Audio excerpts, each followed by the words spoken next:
지금 현재 담임 목사님께서 아르메니아 현장에서 그 집중훈련과 또 집회를 인도하고 계십니다. 끊임없이 이렇게 말씀을 전하시는데 언어가 두 개래요.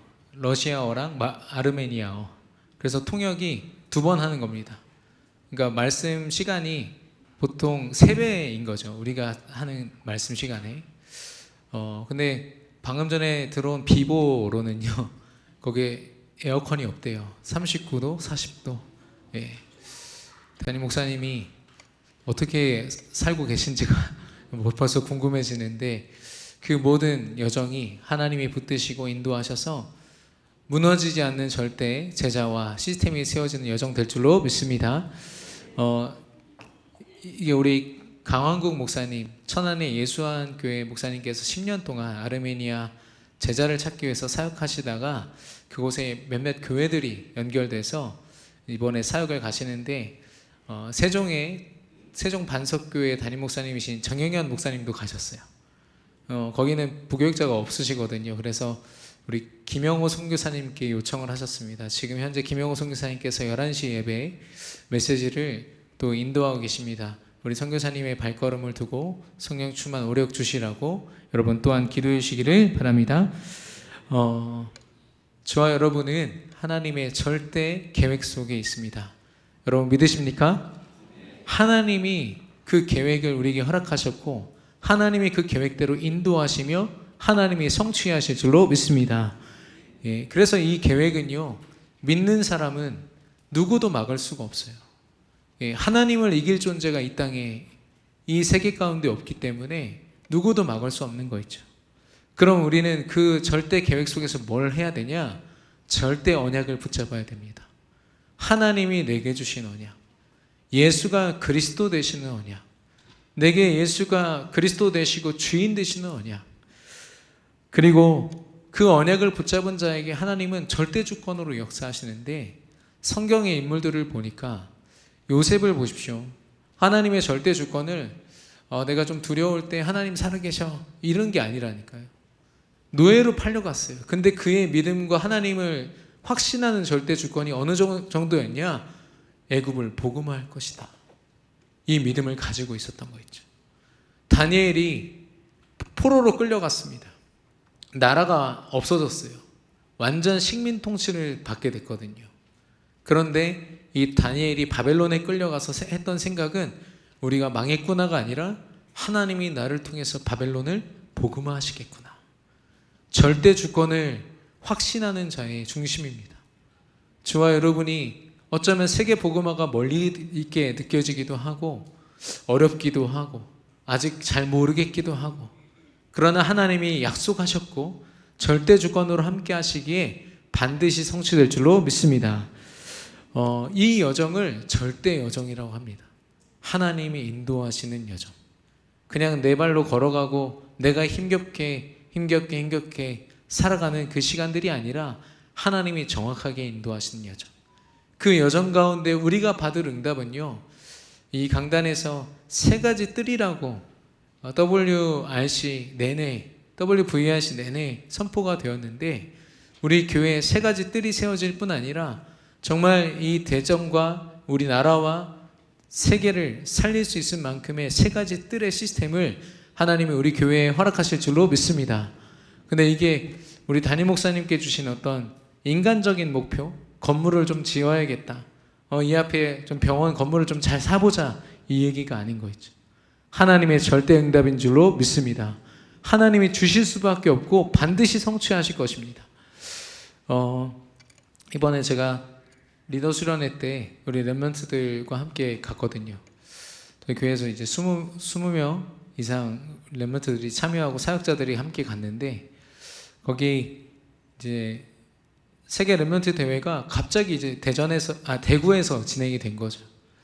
하나 교회에 이제 신봉준 목사님, 담임 목사님을 계신 신봉준 목사님께 하달이 됐고, 그걸 우리 장로님들, 그곳의 장로님들과 중직자들이 다 언약으로 붙잡은 거예요. 그 스텝들을 청년들이나 대학생들이 하지 않았습니다. 왜냐? 후대들은 전부 다 훈련에 참여해라. 우리가 뛰겠다. 그래서 모든 파트마다 장로님들, 남자 장로님들 또 여자 권사님들이 함께 하셔가지고 청소부터 도시락을 배부하고 모든 것까지 전부 다. 전 나중에 알고 보니까 도시락 그 모든 비용도 그 하나교회에서 헌신했다고 이야기하더라고요.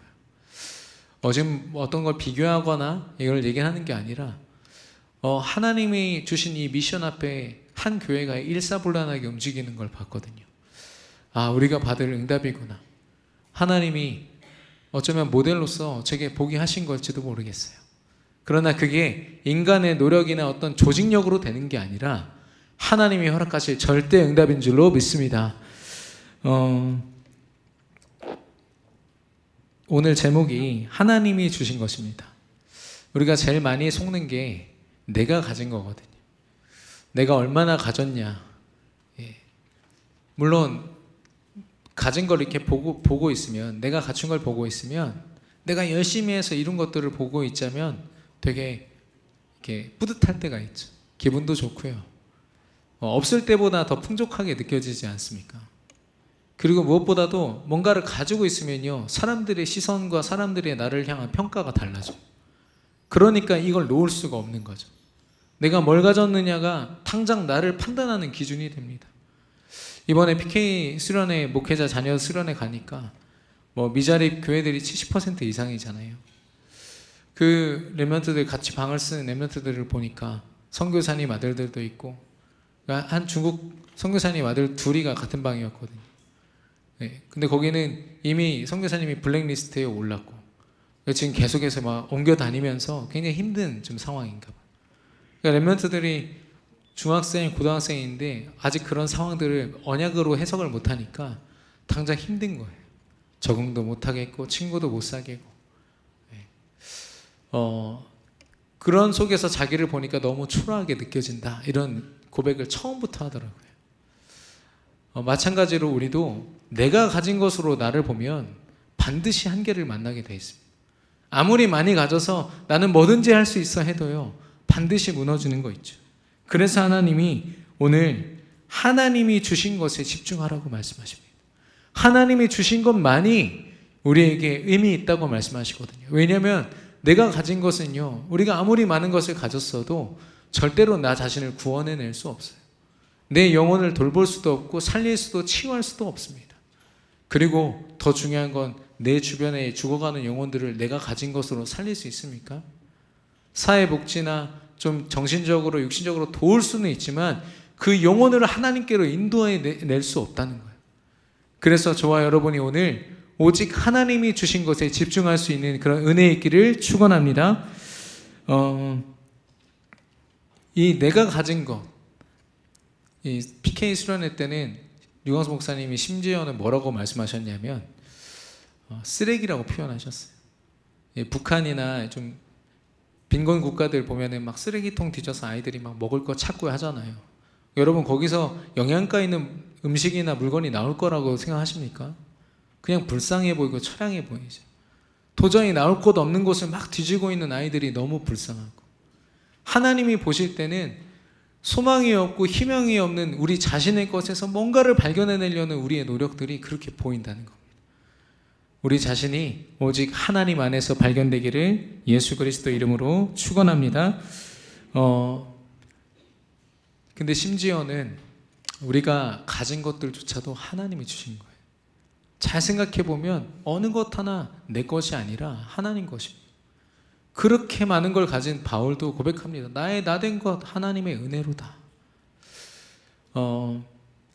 창세기 11장에 보면 바벨탑은 쌓은 사람들의 그런 고백을 보십시오. 우리가 높이 탑을 쌓자. 근데 그 재료가 뭡니까? 역청이거든요. 창세기 6장에 보면 방주를 만들 때 썼어요. 물 새지 않게 하려고 노아가 썼던 재료입니다. 인류를 구원하기 위해서 하나님이 주신 재료로 이제는 하나님을 대적해서 탑을 쌓겠다는 거죠. 무너질 수밖에 없는 탑을 쌓는 겁니다. 창세기 3장으로 돌아가 볼까요?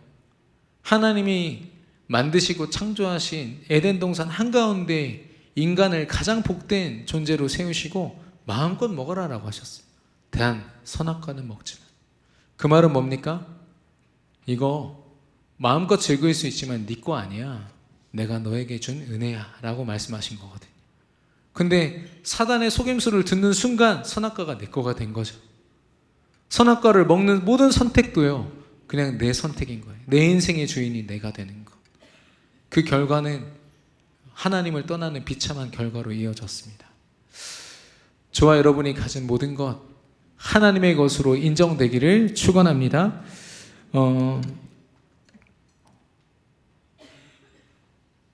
오늘 바울도 디모데에게 지금 그 말씀을 하고 있는 겁니다.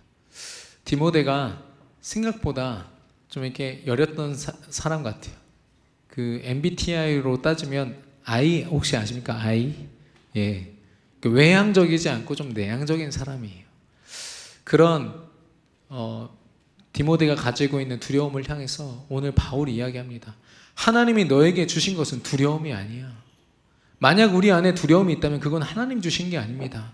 사단이 우리를 속이는 거죠. 우리에게 있는 그 두려움이 무엇입니까? 오늘 보니까 그 하나님이 우리에게 주신 마음은 두려움이 아니다라고 하는데, 거기서 표현한 마음은 우리의 생각, 마음, 감정, 그것이 아니라 원어로 보면 푸뉴마, 영이라는 겁니다. 우리의 영적 상태를 보는 거거든요.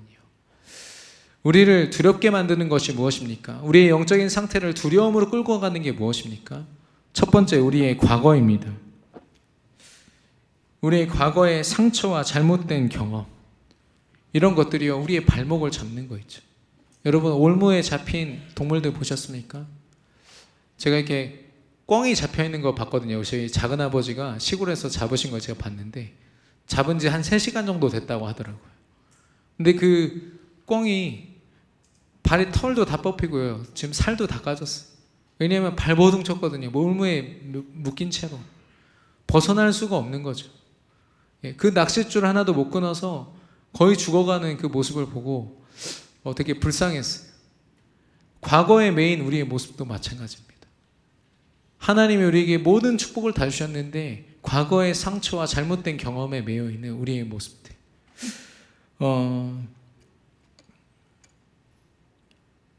디모데는요, 그 당시에 나이가 젊었어요. 에베소 교회에 또 사역자로 서 있었지만 많은 중직자들과 많은 사람들을 상대하기에는 굉장히 젊었습니다. 그거에 대한 또 두려움이 있었고, 또 이 사람이 병약했습니다. 그러니까 의기소침해요. 뭘 하더라도 몸의 아픈 부분을 가지고 드러내기가 쉽지가 않죠. 그리고 한참 전도운동을 하고 있는데 이 사도 바울이 감옥에 계속 갇히니까 그때마다 또 두려움에 사로잡히는 겁니다. 이게 디모데 전후서에 보면 바울이 계속 디모데에게 이야기하거든요. 이 디모데도 어쩔 수 없는 겁니다. 그리스도로 결론 내렸고 전도자의 길을 걷겠다고 하나님 앞에 자기의 삶을 서원했지만 이 두려움, 엄습해오는 두려움을 이길 수가 없었던 거죠. 두 번째는 현재입니다. 현재 우리에게 주어진 두려움, 환경과 상황과 특별히 우리를 에워싼 문제들. 우리가 24 되는 방법, 되게 쉬운 방법이 있습니다. 병 걸리면 돼요. 그것도 심각한 병 있잖아요. 보험금 많이 나오는 그런 병 하나 딱 걸리면 바로 24 된다고 하더라고요. 저는 전에도 한번 말씀드렸습니다만, 제가 한번 중고등부 예배 설교를 하다가 배탈이 나가지고 한번 크게 실수할 뻔했거든요. 그렇게 배탈이 나니까 저절로 24가 돼요. 예배를 드리면서 말씀을 전하면서도 속으로 기도가 계속돼요. 하나님, 제 배를 붙들어 주시옵소서. 근데 우리가 그렇게 아프고 연약하고 문제에는 24가 잘 됩니다만은 정말 전능하신 하나님 앞에 24가 잘 안 돼요. 그만큼 우리가 믿음으로 도전해본 경험들도 없고 또 도전할 필요가 있다는 거죠. 사단은 그런 우리를 정확하게 알고 문제로 우리를 감쌉니다. 이사야 선지자는 그런 우리를 향해서 주를 앙망하는 자, 독수리 날개침 같은 새 힘을 얻으리라 말씀했습니다. 저와 여러분이 지금 내가 당한 문제와 환경, 상황에 매여 있는 것이 아니라 지금 나와 함께 하사 그 능력으로 내게 독수리 날개침 같은 능력을 부으시는 하나님을 의지하고 새 힘을 얻으시기를 축원합니다. 그런 두려움은 우리의 미래에도 있습니다.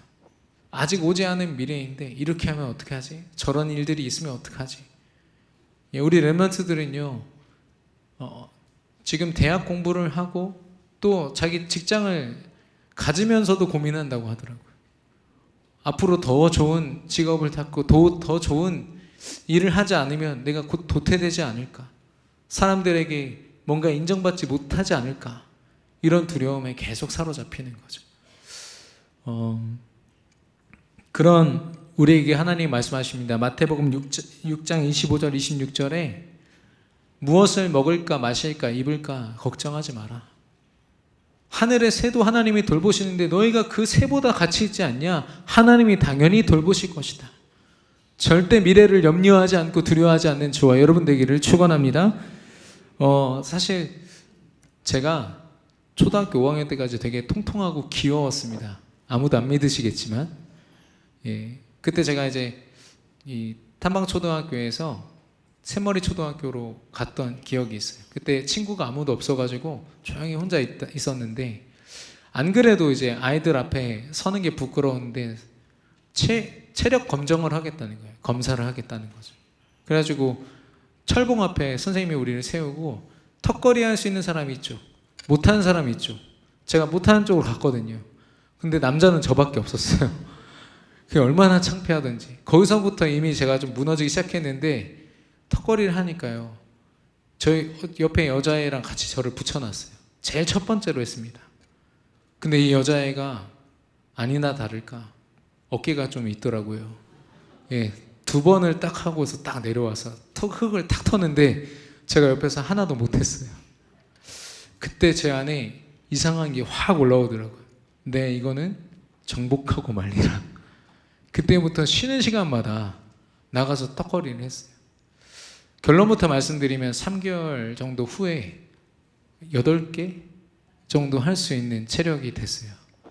팔굽혀펴기도 할 수 있고, 동시에 온몸이 이제 발달이 되니까 축구나 이런 것들도 친구들과 어울리고 잘하는 편에 속해서 같이 움직였거든요. 어느 날은 그러는 중에 이제 그 운동회를 해가지고 달리기를 하는데 담임 목사님이 제 체력을 알고 계셨거든요. 그러니까 선배는 3등만 해라잉 이렇게 얘기하셨어요. 3등만 해, 창피하지 않게 이렇게 얘기하셨는데, 제가 그때 아주 간발의 차이로 2등 했거든요. 담임 목사님, 우리 아들? 이러면서 태도가 달라지더라고요. 네. 그때 제가 제 안에 뭔가가 생겼어요. 아, 내가 할 수 있구나. 내가 노력하니까 나도 할 수 있구나. 그런 것을 가지고, 물론 렘넌트요 세계복음화라는 말씀들이 많이 저에게도 선포가 되었고 그 믿음이 있었습니다. 그러나 한켠에는, 믿음의 한켠에는 늘 내가 노력하고 내가 열심히 했던 부분들이 있었던 것 같아요. 그러다 보니까 학업이나 친구 관계나 모든 부분에서요, 제 노력을 하고 실패할 때마다 그 쓴맛을 체험하고 또 도전하고, 저는 그게 인생인 줄 알았어요. 원래 인생이 이런 거고 팔자가 이런 거 아니겠어. 그런 말은 쓰지 않았지만 제 안에 그런 각인이 있었던 것 같아요. 근데 그게 언제 폭발했냐면 고등학교 2학년 때. 영적 문제가 드러나는데 이걸 막을 수가 없어요.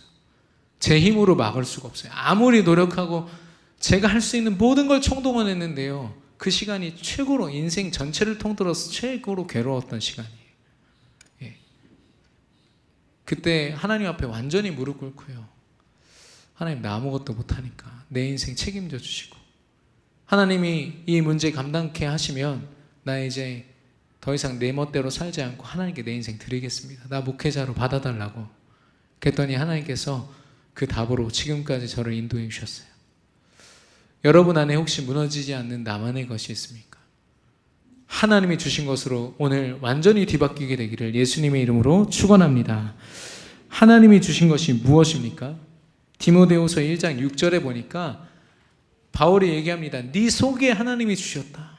네 속에 이미 그리스도의 믿음과 함께 이미 하나님이 다 주셨다. 하나님이 우리에게 주신 게 무엇입니까?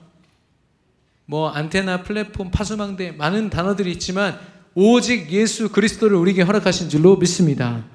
이 그리스도 안에 첫 번째 능력이 있어요. 요한복음 1장 12절에 영접하는 자 곧 그 이름을 믿는 자들에게는 하나님의 자녀가 되는 권세를 주셨으니, 예수님이 말씀하십니다. 마태복음 28장 18절에 하늘과 땅의 권세를 내게 주셨다고 예수님이 말씀하고 있어요. 그 예수님이 우리의 주인 되시고 우리와 임마누엘로 영원히 함께 하심을 믿습니다. 권세를 누리는 방법은요, 오직 예수하는 거예요. 그래서 이번 우리 대회 가운데 헤븐리 파워라고 했어요. 하늘로부터 위로부터 주시는 파워, 스론리 파워. 그 힘이 보좌의 능력, 창조주 하나님의 능력으로 우리에게 주셨고, 이터널리 파워, 영원한 능력이라고 말씀하셨습니다. 두 번째는 우리에게 무엇을 주셨습니까? 오직 예수 안에서 사랑을 주셨어요. 요한복음 3장 16절에 하나님이 세상을 이처럼 사랑하사 독생자를 주셨으니 이는 저를 믿는 자마다 멸망하지 않고 영생을 얻게 하려 하심이라. 우리에게 주신 구원의 모습이에요. 사랑의 모습입니다. 그 사랑의 실체로 오신 예수님께서 십자가에 죽으셨는데요, 로마서 5장 8절에 보니까 우리가 아직 죄인 되어 있을 때 예수님께서 십자가에 죽으심으로 하나님께서 우리에 대한 자기의 사랑을 확증하셨느니라. 사랑의 확증으로 예수님이 실제로 십자가에 죽으셨다니까요. 그 사랑을 입은, 그 은혜를 입은 우리는요, 그냥 그 사랑을 누리기만 할 뿐 아니라 그 사랑으로 누가복음 6장 27절 28절에 보니까 원수도 사랑하라고 했습니다. 원수를 사랑하라. 참 어려운 부분이지만 오직 그리스도 안에서 당연한 것이고, 오직 그리스도 안에서 모든 것을 살려야 되거든요. 누가복음에 보니까 너희를 미워하는 자를 선대하며 너희를 저주하는 자를 위하여 축복하며 너희를 모욕하는 자를 위하여 기도하라고 했습니다. 아무리 생각해도 이건 제 성격과 제 힘으로는 못합니다. 그러나 그리스도가 내 안에 함께 하시기 때문에 내가 언약 붙잡으면 하나님이 그 모든 원수들을 섬기고 사랑하고 품고 살리는 은혜를 우리에게 허락하실 줄로 믿습니다. 그게 사랑입니다. 세 번째로 바울은 절제를 이야기하고 있거든요. 절제의 마음, 절제의 영적 상태를 주셨다. 당장 우리 전도사님 한 분이, 제가 전도사님이라고 얘기했네요. 절제라는 단어 듣자마자 10kg 빼기로 결단했습니다. 저한테 얘기하시더라고요.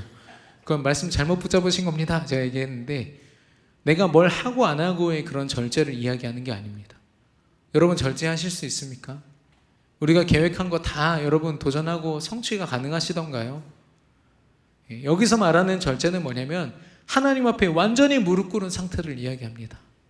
지난주 우리 강단의 말씀 새벽 기도를 통해서 주실 때 박은란 전사님이 정리하신 단어 가운데 제가 탁 꽂힌 게 있어요. 무릎 아래 여인. 예수님 무릎 아래서 말씀을 듣는 그 모습으로 예수님을 끊임없이 섬기는 거예요. 예수님 발 앞에 향유를 부을 때도 그랬고요. 저와 여러분의 삶이 뭐를 한다 안 한다, 해야 된다 안 해야 된다가 아니라 성령 하나님의 인도하심 앞에 완전히 맡겨드리는 저와 여러분 되기를 축원합니다. 그게 하나님이 말씀하신 절제거든요. 요한복음 14장 26절에 보니까 보혜사 성령, 그 이름으로 너에게 보내실 그 성령 하나님께서 모든 것을 떠올리게 하시고 내게 가르친 것을 생각나게 하신다고 했습니다. 우리의 생각을 성령 하나님께서 인도하실 줄로 믿습니다. 그래서 에베소서 5장 18절에 보니까 술에 취하지 말라. 이는 방탕한 것이니 오직 성령의 충만함을 받으라 라고 했거든요. 여러분, 다른 세상이 주는 것들 우리 안에 쉽게 각인되고 우리의 마음을 사로잡습니다. 그러나 그런 것들이 사로잡고 충만해지기 이전에 오직 성령의 충만 받으시기를 축원합니다. 우리가 잘 살자고 하는 게 아니에요. 우리가 좀 평안하게 하나님 은혜 안에서 두루두루 둥글둥글하게 잘 살자 이런 이야기가 아니라 사도행전 1장 8절에 보니까 오직 성령이 너에게 임하시면, 성령의 충만함이 임하면 유대와 사마리아와 땅끝까지 이르러 내 증인이 되리라 하시니라. 이 성령의 인도를 받는 절제의 영적 상태가 아니면요, 성령 인도받아 땅끝까지 증인될 수 없습니다. 내가 뭘 한다 안 한다 이런 수준으로는 절대 할 수 없는 거 있죠.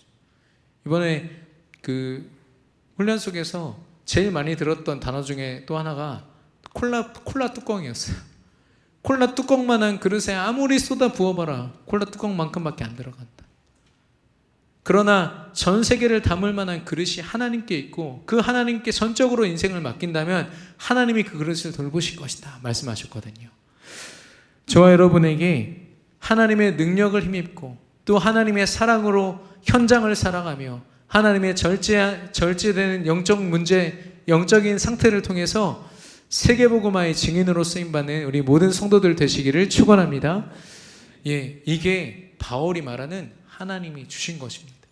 우리가 앞으로 막 믿음 생활해가지고 얻어야 되는 게 아니라 예수 그리스도의 믿음과 함께 우리에게 이미 주어진 것인 줄로 믿습니다. 우리가 왜 이 능력과 사랑과 또 절제의 마음으로 증인이 되어야 됩니까? 전도자로 살아가야 됩니까? 지금 우리가 하고 있는 업도 또 자녀를 돌보고 하루하루 살아가는 24시간도 참 바쁘고 힘든데 또 뭔가를 또 해야 되는 것처럼 느껴질 때가 있거든요. 퀴어 마이 프렌즈라는 영화가 지난 8월 9일에 우리가 한참 훈련 받고 말씀을 정리하는 그 시기에 개봉을 했어요. 지금 이렇게 상들을 하나씩 받아가고 있거든요. 전 세계에 있는 상들을요.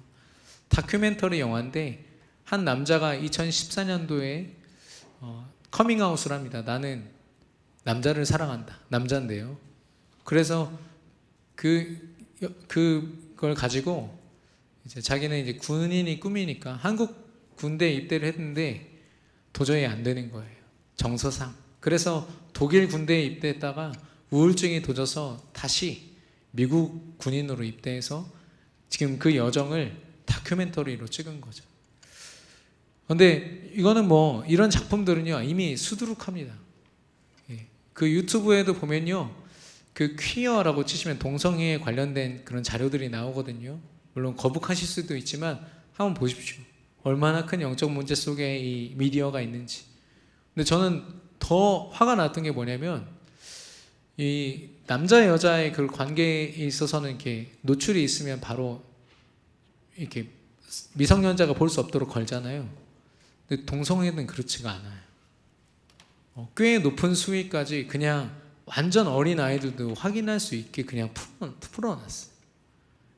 그냥 남자 둘이서 여자 둘이서 그냥 노는 게 아니거든요. 근데도 그걸요 그냥 수위 없이 풀어놓은 거 있죠. 이거는 반드시 사단의 전략이다.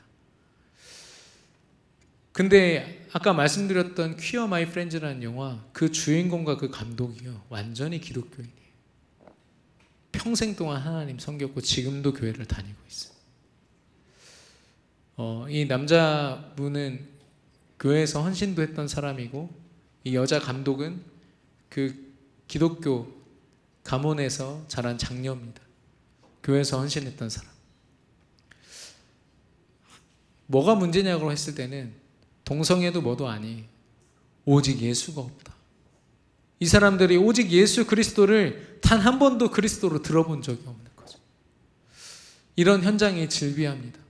지난 수요일에 오전에 갤러리아 타임월드 맞은편에서 학생 한 명이 자살했잖아요.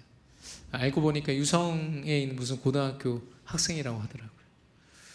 또 그 둔산동에 있는 고등학교에서 한 여학생이 자기 친구 집에 가서 이제 죽였어요. 자기 친구를 죽였는데 저는 뭐 학교 폭력이다 이렇게 뉴스를 접했는데 그 안에 선생님의 말을 듣고 나니까 거기도 동성이었다고 하더라고요.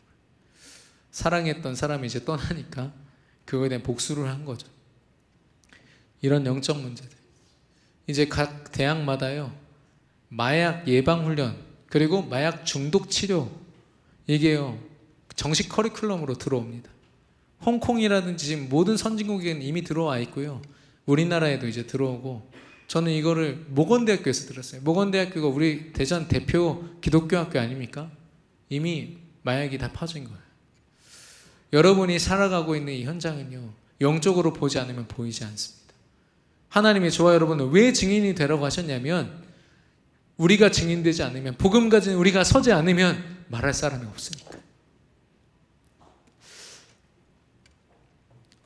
여러분, 그리스도의 증인으로 서는 우리 모든 세계비전교회 전도자들 되시기를 축원합니다. 이 바울이 하나님이 주신 것을 말씀하면서 하나님의 능력을 따라 네가 고난을 받아야 된다. 마치 잘못 들으면은 야, 나 고생하고 있으니까 너도 좀 고생 좀 해봐 이렇게 들리거든요.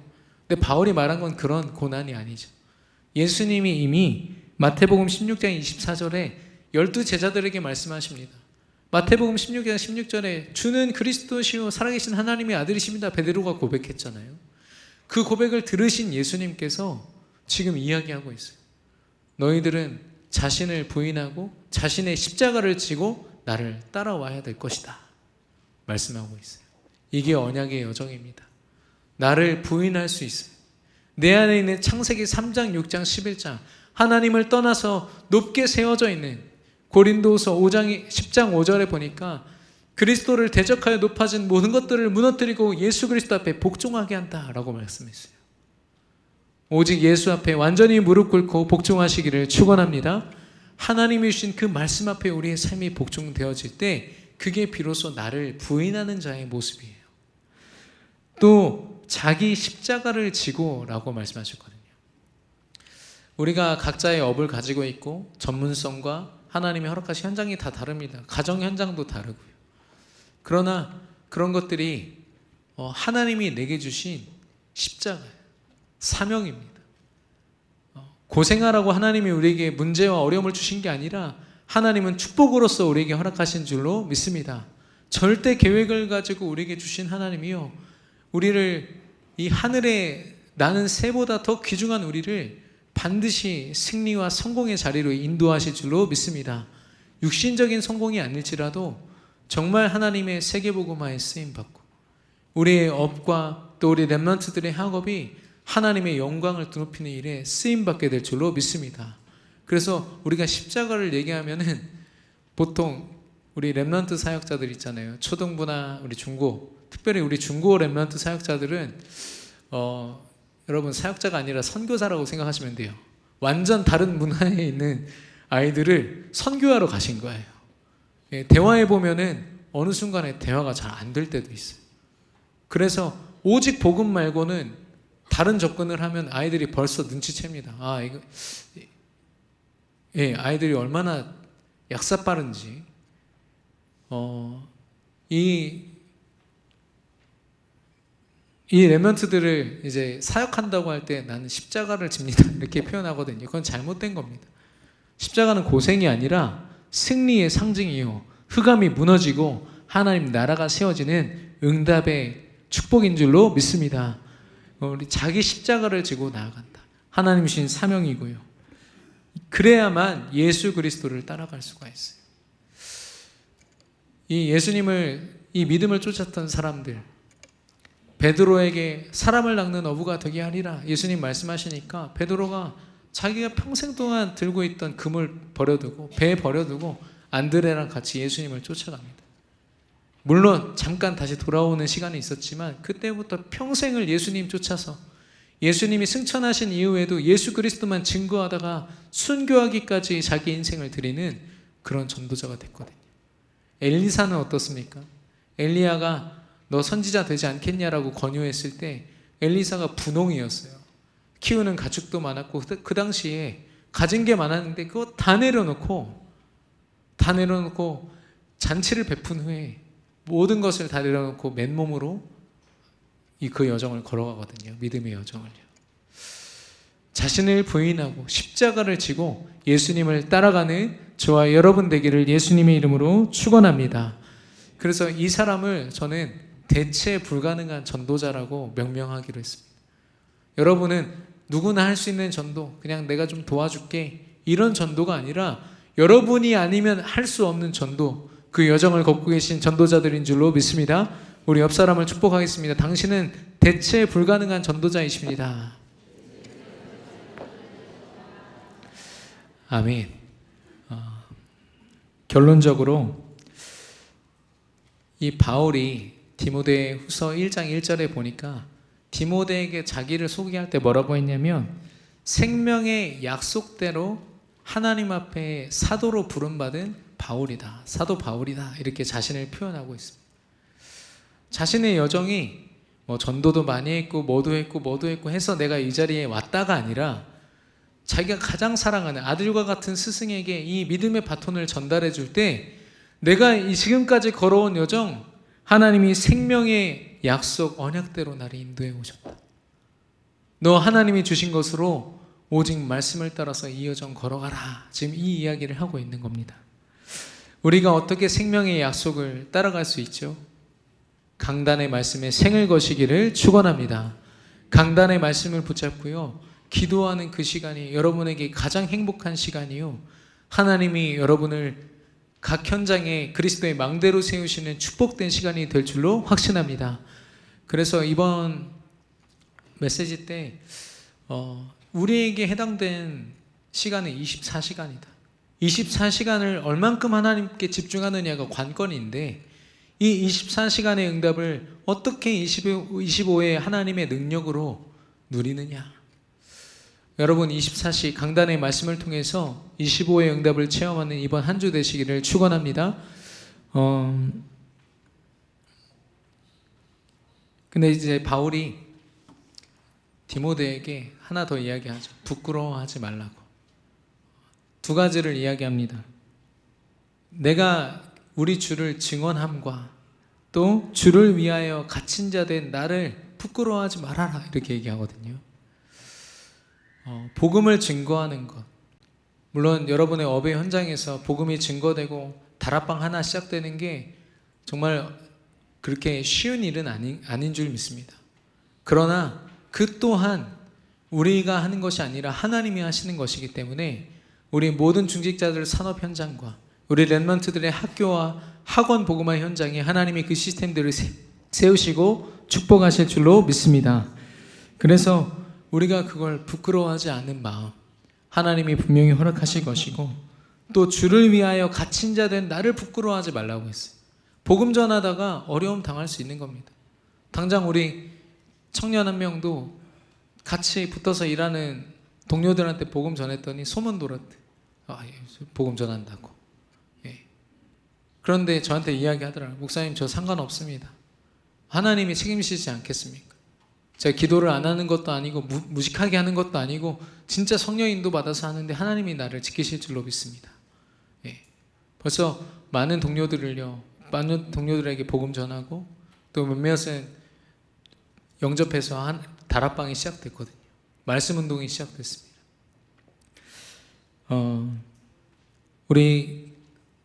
제가 PK 수련회 갔을 때 제가 예전에 훈련하면서 같이 캠프 나가서 무속인 집도 가고 대학 캠퍼스도 가서 전도했던 그 렘넌트가 한 명 있어요. 현서라는 친구인데 만나니까 되게 반갑게 인사하더라고요. 되게 오랜만에 봤거든요. 그때 만났을 때 이제 대학교 2학년이었는데 자기가 앞으로 무엇을 해야 될지 모르겠대요. 굉장히 낙심해 있길래 오직 복음으로 그러면서 이제 무속인을 같이 봤는데 완전히 이 사단에게 사로잡혀 있는데 자기가 사단에게 사로잡혀 있는지 모르는 무속인을 보고서 힘을 얻더라고요. 오직 예수라는 결론을 가지고 가끔씩은 연락은 했어요. 코로나 때도 계속 연락하면서 기도해 주겠다 했는데 이번에 드디어 만난 거죠. OMC 장학금을 받고 장학생으로 훈련받으러 왔더라고요. 그래서 지금 자기가 외교부 산하에 있는 어떤 기관에 들어가기 위해서 이런 자격증을 공부하고 있다고. 목사님 기도해 주세요. 꿈이 그 비전이 확실해진 거예요. 단순히 그냥 내가 좋은 직장에 들어가겠다가 아니라 이걸 통해서 다민족을 살리고 세계 복음화에 실제로 쓰임 받고 싶다. 그런 기도 제목을 저한테 정리해서 딱 주는 거 있죠. 지금은 당장 우리가 걸어가고 있는 이 길이 괜찮은 건가? 우리 교회와 우리 가정과 내가 지금 올바른 길을 걷고 있는 거 맞나? 하나님이 우리에게 그리스도의 언약과 그 믿음 때문에 우리에게 다 주신 줄로 믿습니다. 우리가 강단의 말씀을 붙잡고 오직 예수로 결론 내릴 때 하나님이 정확한 하나님의 절대 여정으로 인도하실 줄로 믿습니다. 이번 한 주간 내 것이 아니라 하나님이 주신 것으로 승리하는 저와 여러분 되기를 그리스도 이름으로 축원합니다. 기도하겠습니다. 절대 계획 속에서 우리를 인도하시는 하나님을 찬양합니다. 예수가 그리스도 되심을 확신합니다. 이 절대 언약을 붙잡고 내가 가진 것을 버리고 하나님이 주신 것을 찾게 하여 주시옵소서.